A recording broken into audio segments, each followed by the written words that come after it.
Hi everyone, Arnold here, santamuertemagic.com. Thank you so much for tuning in. The topic of today's video is going to be Santa Muerte devotion as a philosophy for living. Many of the people who reach out to me through my website are interested in the petitions. How can they get what they want or what they think they need from the Santa Muerte, and how do they go about asking for it? While this is a totally valid way to employ a relationship with Santa Muerte, because she does hear all petitions and because she will never shame anyone for asking for something they want, I don't want people to think that this is all that devotion has to offer. To me, Santa Muerte devotion really is a philosophy for living. And by that, I mean that it is an idea which influences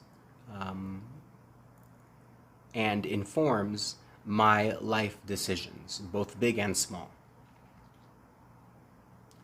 And it does this in two ways. The first is that it reminds me of my own mortality, and the second is that it does not make promises about the unknown. And I'd like to explore those two ideas individually. So first, it reminds me of my own mortality. When we do things like build an altar to Santa Muerte, or pray to her, or wear a pendant or piece of jewelry with her image, one of the things that we are doing, whether we realize it or not, is acknowledging the necessary and uncertain nature of death in our lives.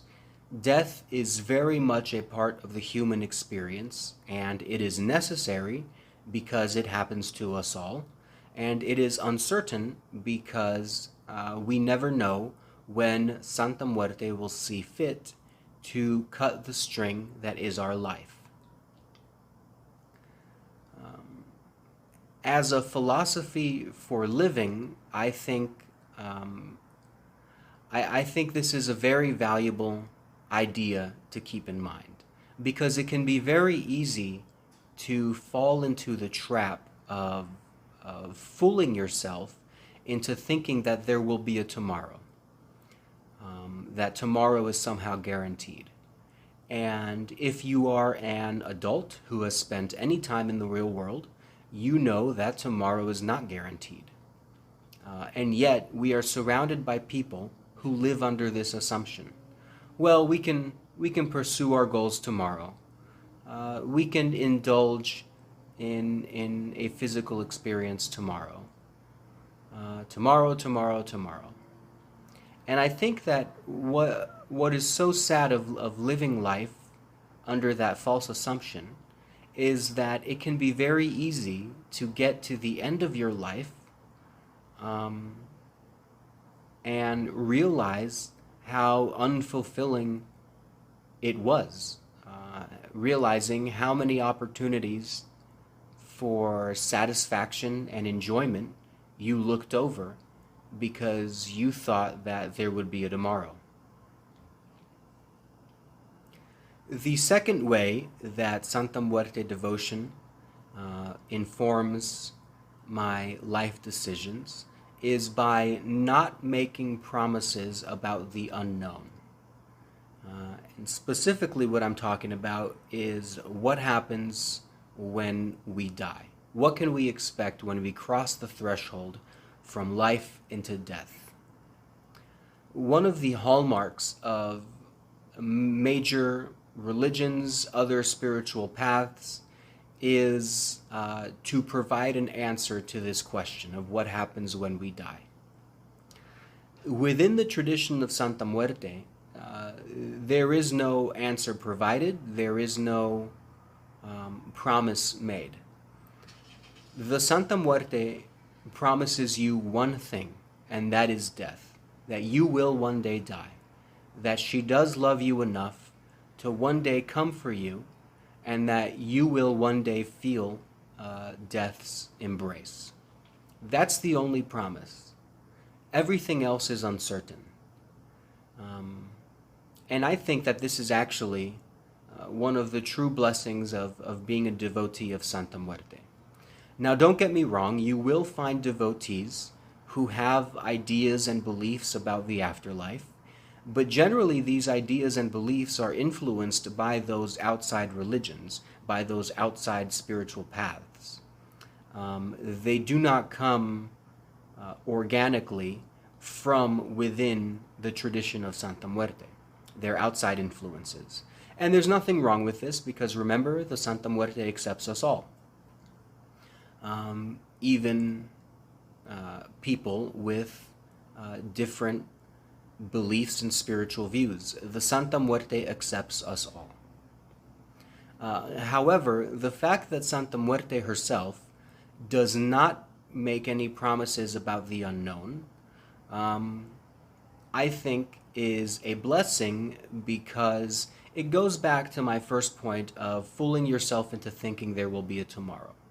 Well, if I live life believing that I have an eternity of bliss waiting for me, or if I live life believing that I have a reincarnation, a second chance waiting for me, then how motivated can I be to live this life to the fullest in the here and now? The fact that Santa Muerte does not promise me or does not make any promises about the afterlife, again forces me to make decisions under the assumption that those other beliefs may be wrong, and in fact there could be nothing waiting for me on the other side. When I live my life as a devotee, I am forced to not take anything for granted, because while I might wish for a reincarnation or a grand reunion with all my loved ones,